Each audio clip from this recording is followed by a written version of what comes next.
Okay, today's the day. I'm starting another challenge. I didn't think I would do any more challenges, but this one is calling to me.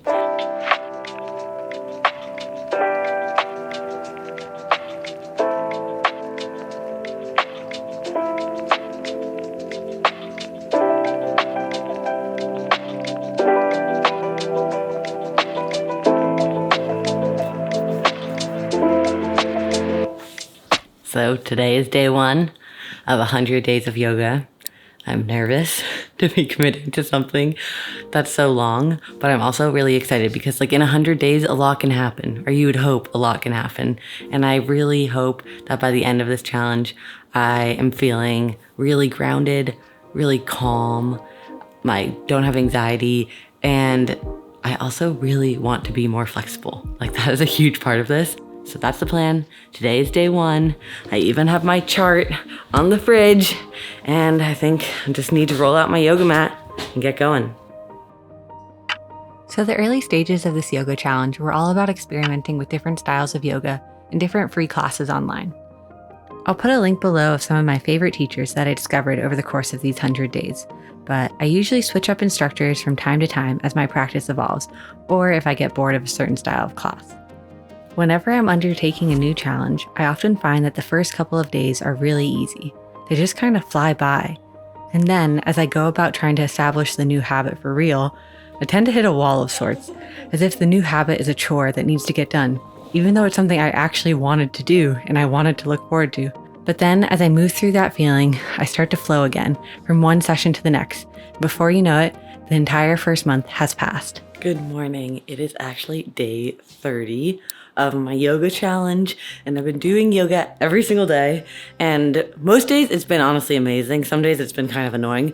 Yeah, today is day 30. I'm really excited because I actually have time to do an hour of yoga this morning. Unlike the last few days, I've been doing 5 to 20 minutes, so it'll be really nice to just settle into the practice. But it is going really well. Actually, I really like it. I think this is the easiest I've ever gotten to day 30 in a challenge. And I've done my fair share of challenges between ice showers, and we exercised for 100 days one time, and I've done drawing challenges, and truly 30 days has never been so easy. And I think that's the beauty of yoga, is that you can do it for 5 minutes, you can do it for half an hour.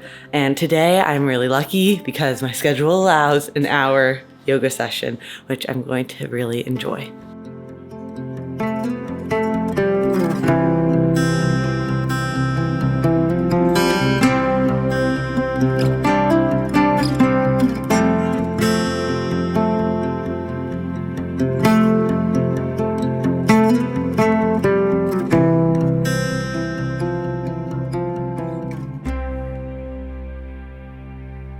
One of the methods I use to help me undertake this 100-day yoga challenge is a technique called habit stacking, which is basically exactly what it sounds like.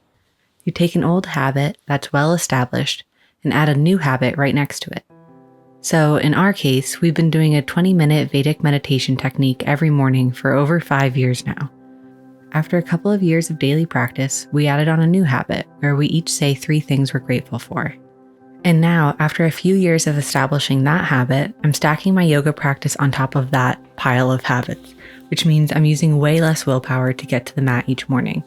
It's honestly a pretty powerful technique, and I think it's one of the reasons I got to day 50 of this yoga challenge without all that much effort. Okay, so it's day 50 of the 100-day yoga challenge, and I'm pretty thrilled. I feel like the challenge has gone so well so far. I really focused the first half of just making the habit, making sure that every single day I did yoga, even if it was just for 5 minutes. But if I don't do it in the morning, let's say we're in a rush and we only do a 5-minute meditation, we just have to go work on the boat or go do something like that, and I have to do my yoga later, then I feel I have to tap into some sort of willpower to be no, this is something that's good for you. This is something that you love. You'll feel so good once you get stretching. And I always do. I always love the practice as it's happening.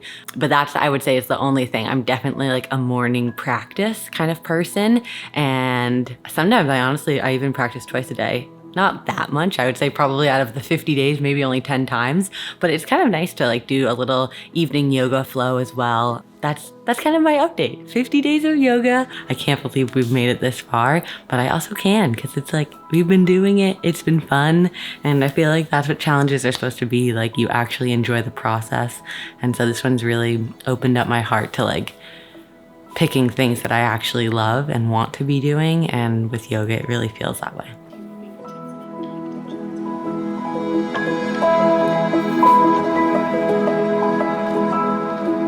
The last 30 days of this challenge is when things started to get really hectic in our life.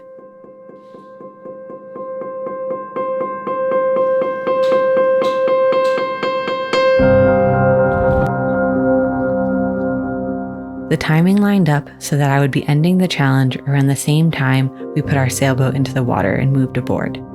This was also the month before we planned to sail to Bermuda from Massachusetts.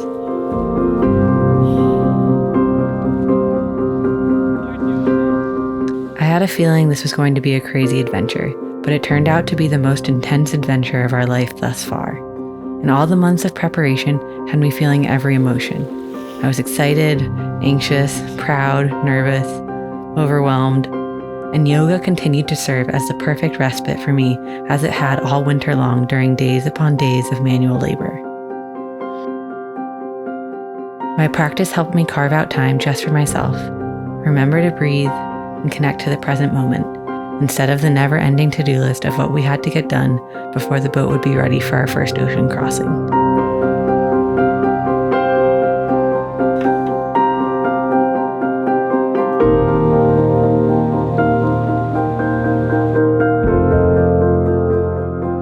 During the end of the challenge, Lou and I realized that our only priority had to be making sure we were ready for this big adventure, which meant that all of our filming took a back burner, including the ending of this 100-day yoga challenge.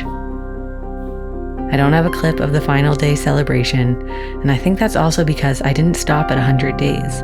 My daily yoga practice stuck with me every single day until we were in the middle of the ocean on our way to Bermuda, and survival became my only priority. With the boat heeled over for about a week, yoga on a mat became impossible. Like climbing the monkey bars or something.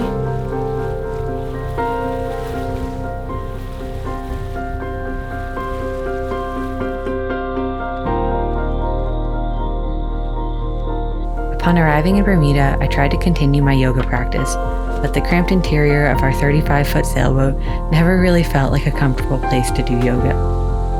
After we sold the boat and moved to Hawaii, I knew I wanted to get back on the mat and continue my practice, but it wasn't until the next big adventure of our life began that I recommitted to another 100 days of yoga, but that's a story for next week.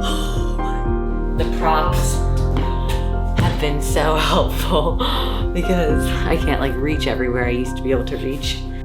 Thank you so much for watching this week's video, and a huge thank you to our Patreon community and everyone in the Discord who took part in the Discord group dedicated to our 100-day yoga challenge. Your support and encouragement is what got me to the end of 100 days, and it was so much fun to practice alongside you.